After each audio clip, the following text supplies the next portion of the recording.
Olá pessoal, eu sou o professor João Tolentino e neste vídeo veremos sobre análise hidrológica da precipitação.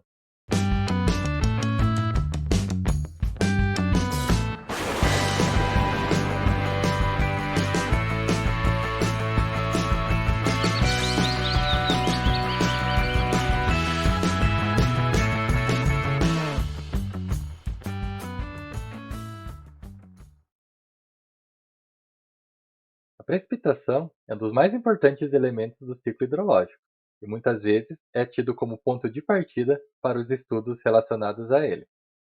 Aqui na hidrologia, nós estudaremos a precipitação relacionada à sua variabilidade, pois é reconhecido que a precipitação apresenta uma alta variabilidade espacial e temporal. Medidas feitas em pluviógrafos instalados a uma pequena distância entre si variam, e muitas vezes variam bastante. O total precipitado em um determinado ano varia de um lugar para o outro, assim como a precipitação total em um ano é quase sempre diferente daquela do ano anterior. Então é com essa variabilidade que iremos tratar a precipitação aqui na hidrologia. Para começar nossos estudos, vamos estudar as grandezas associadas à precipitação. A primeira delas, altura pluviométrica, representada pela letra H. Representa a altura da lâmina vertical da água precipitada numa superfície horizontal, sendo expressa em milímetros. Todos nós sabemos que a chuva é líquida, né? É água em estado líquido.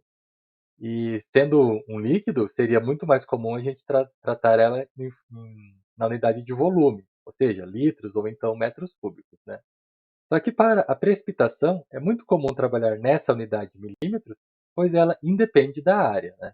Basta a gente pegar o volume de água que precipitou sobre essa superfície horizontal, representando uma determinada área, e o resultado será então essa lâmina vertical representada em milímetros. Tá? Então, essa é a unidade padrão para a precipitação.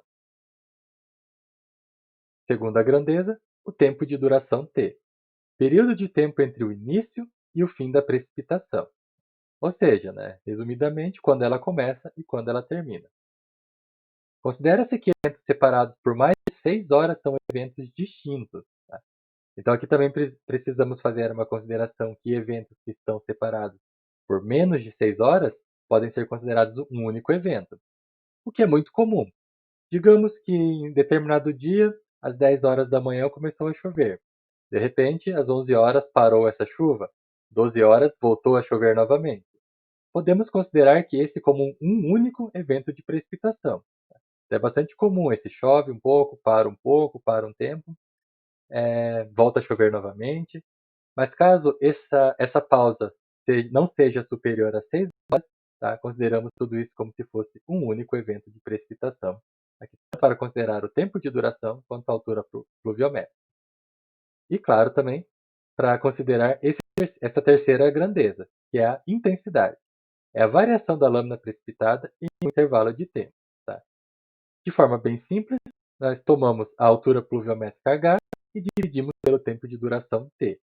Então, essa intensidade é muito comum ser expressa na unidade de milímetros por hora.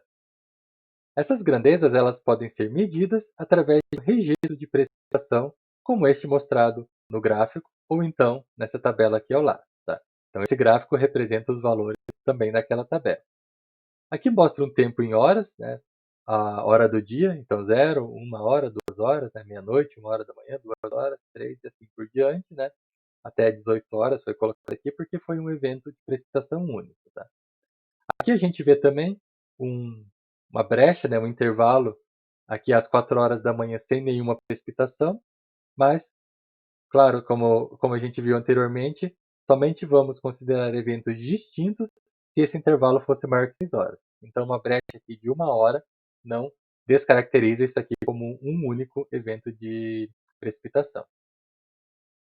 E essa precipitação pode ser representada por esses gráficos de barras, em que a altura da barra representa a lâmina também, né, em milímetros. Então, para esse registro, qual que é o tempo de duração? Essa precipitação iniciou às 3 horas e terminou às 13 horas. Logo, a duração dela T foi igual a 11 horas. Né? Outra forma de verificarmos essa duração é contarmos as barras e até mesmo os espaços que seriam preenchidos pelas barras, né, aqui nesse caso aqui inexistente, entre o início e o fim desse evento. Né? Então, 1, 2, 3, 4, 5, 6, 7, 8, 9, 10, 11 barrinhas, né, representam 11 horas de duração. Tá? Sempre frisando aqui que eu contei esse intervalo aqui também, tá? Porque mesmo que ele não ocorreu precipitação, mas faz parte desse registro maior aqui. Outra grandeza, a altura de precipitação, podemos calcular pela soma da altura de cada uma dessas barras. Tá?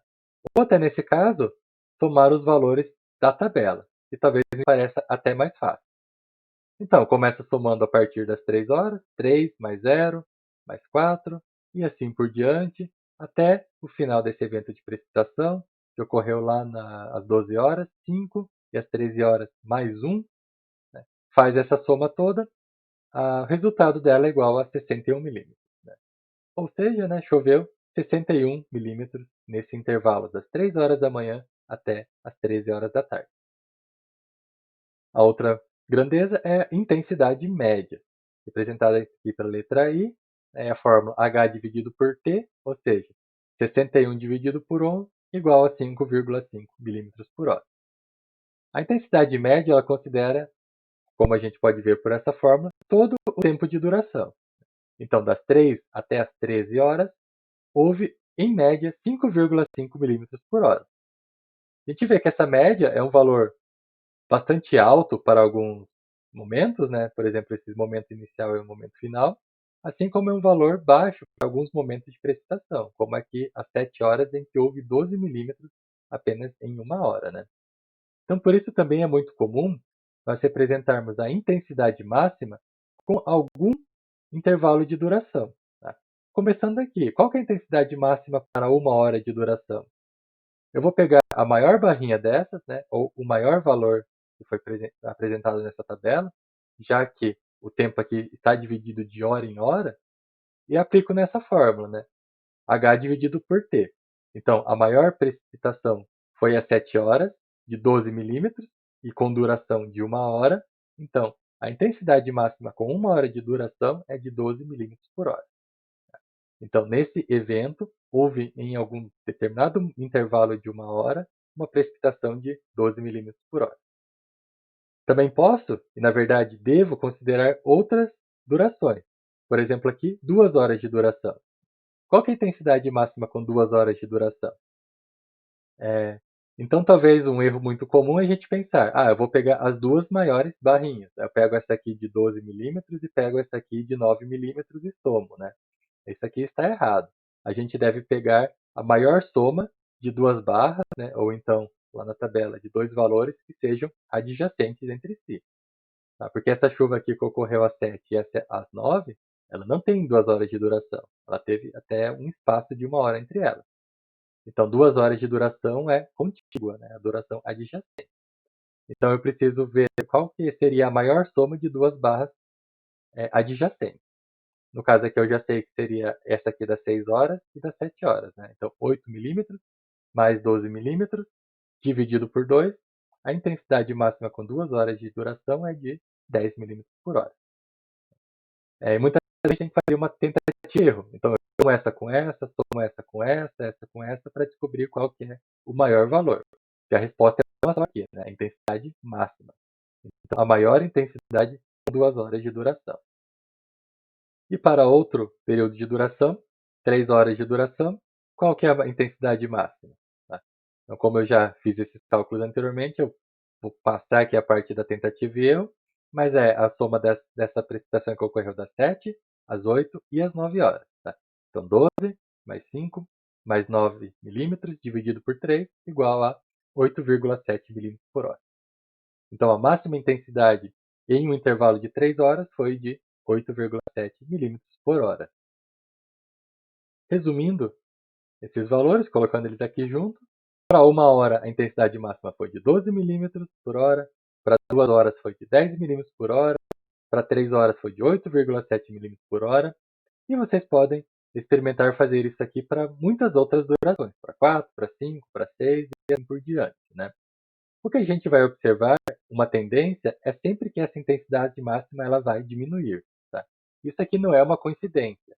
Na verdade, ela é quase como se fosse uma lei, né? É uma regra que se aplica a muitos registros de precipitação, a praticamente todos os registros de precipitação que a gente observa. Tá? E quanto aumenta o período de duração, a intensidade, ela, pelo contrário, ela diminui. Esse comportamento vai ser muito importante no próximo tópico que a gente vai ver, que é relacionado a chuvas intensas. Então, outro tópico muito importante aqui no estudo da precipitação dentro da hidrologia é o tópico das chuvas intensas. Por que ele tem grande importância? Porque são esse tipo de precipitação que pode promover o escoamento superficial, que é maléfico, né? E especialmente quando ele for de grande magnitude, além de causar erosão e transporte de sedimentos. E também são essas chuvas intensas utilizadas como elemento para o dimensionamento de barragens, canais, terraços, bacias de contenção, entre outros. Algumas características das chuvas intensas em relação à variação da intensidade com a duração. Quanto menor a duração, maior a intensidade média, e vice-versa. Né? Isso a gente já viu agora há pouco, quando estudamos o registro de uma precipitação, e tivemos a oportunidade de calcular a intensidade para várias durações e observar como ela diminui conforme a duração aumenta. Variação da intensidade com a frequência. Precipitações mais intensas são mais raras. Tá? Então, essa frequência aqui está ligado àquele conceito já conhecido por nós, que é o tempo de retorno. Então, quando eu falo que elas são mais raras, quer dizer que o tempo de retorno delas é muito maior. Ou seja, elas vão acontecer com uma menor frequência, ou seja, vão ocorrer menos vezes em uma série histórica. Então, dito isso, nós vamos representar as chuvas intensas por meio de uma equação que tem esse formato. E ela é em função do tempo de retorno, que está associado àquela frequência, como a gente já viu no slide anterior, e ela também é uma função da duração da precipitação, do tempo de duração dessa precipitação, né? Como a gente também viu no slide anterior. E o formato dessa equação ele ainda é complementado por alguns outros elementos, como esse C, esse M, esse T0 e esse N, que são parâmetros de ajuste. Tá? Então, essa equação das chuvas intensas ela é obtida por meio de um ajuste de regressão. E como é feito esse ajuste? É preciso observar a duração da precipitação e a intensidade de cada uma dessa duração em uma série histórica composta por muitos anos. Tá? Tabelando esses valores e usando algum meio de ajuste de equação por regressão, algum software, né, qualquer software estatístico é capaz de fazer isso, obtemos então esses parâmetros que diferenciam as equações de chuvas intensas. E como essa equação ela é dependente desse registro, ela também é específica para cada localidade. Então, se a gente for observar na literatura especializada, existem muitas equações de chuvas intensas ajustadas para muitos locais de qualquer lugar do mundo. Tá? Inclusive, aqui para o estado de Santa Catarina, existe um livro disponível aqui na nossa biblioteca da UFSC, que chama Equações Intensas para o Estado de Santa Catarina. E lá vocês podem observar essas equações ajustadas para a maior parte dos municípios do nosso estado. Mas mesmo para qualquer região do Brasil ou qualquer região do mundo, não é muito difícil de encontrarmos essa equação já ajustada e com dados históricos. Então, um exemplo de como utilizar uma equação de chuva intensa. Tá? Primeiro de tudo, né, a equação, quando a gente usa ela para fazer os cálculos, ela deve vir com esse formato. Então, substituindo aqueles coeficientes de ajuste, né, o C, o M, o T0 e o N, por valores numéricos. Outra coisa muito importante é que em algum lugar essa equação esteja escrito quais as unidades que vão ser a resposta para cada uma das grandezas. Nesse caso aqui, a intensidade é em milímetros por hora, o tempo de retorno é em anos e o tempo de duração da precipitação é em minutos. Tá? Isso aqui provavelmente varia muito pouco, a intensidade e o tempo de retorno. Apenas o tempo de duração que em algumas vezes é em minuto e outras vezes é em horas, mas não vai fugir muito dessas duas unidades. Então, primeira pergunta. Qual a intensidade de uma chuva com duração de 30 minutos e tempo de retorno de 10 anos? Basta eu substituir o tempo de retorno 10 aqui, né, o TR aqui nessa equação, e substituir o tempo, aqui está em minutos, e já está na unidade correta também, então substituo aqui pelo 30 e resolvo isso aqui em qualquer calculadora científica, tá? Você tem que tomar o cuidado de colocar esse parênteses aqui embaixo para a equação ficar certinha. Resolvendo isso aqui, a intensidade é de 100,4 milímetros por hora. Utilizando ainda essa mesma equação, outra pergunta, apenas alterando a duração, né? Então, qual a intensidade de uma chuva com duração de 60 minutos e tempo de retorno de 10 anos? Então, se eu aumento o tempo de duração, pelo que a gente já conhece das chuvas intensas, a intensidade ela deve diminuir, tá? E resolvendo aqui essa equação, de fato ela diminuiu. De 100, do exercício anterior, da letra A, foi para uma intensidade média de 72,5 milímetros por hora, tá? Com uma duração de 60 minutos. E claro, né, obviamente mantendo o tempo de retorno. Indo para outro exemplo, então o que vai acontecer se eu manter a duração e aumentar o tempo de retorno, alterar o tempo de retorno? Então, mesma duração da letra B, só que um tempo de retorno maior de 25 anos, né? Anteriormente era 10. Pelo que a gente conhece também dessa equação das chuvas intensas, as intensidades maiores elas são mais raras. Tá? Então, 25 anos é um tempo de retorno maior do que 10, ou seja, é mais raro uma intensidade com tempo de retorno de 25 do que uma intensidade com 10 anos de retorno, né? De tempo de retorno. Então, o resultado dessa equação deve ser maior do que o da letra B. E de fato foi, né? Então, essa intensidade para 25 anos de tempo de retorno e 60 minutos de duração foi igual a 81,8 milímetros por hora. E por último, a letra D, alteramos um pouquinho a nossa pergunta, tá?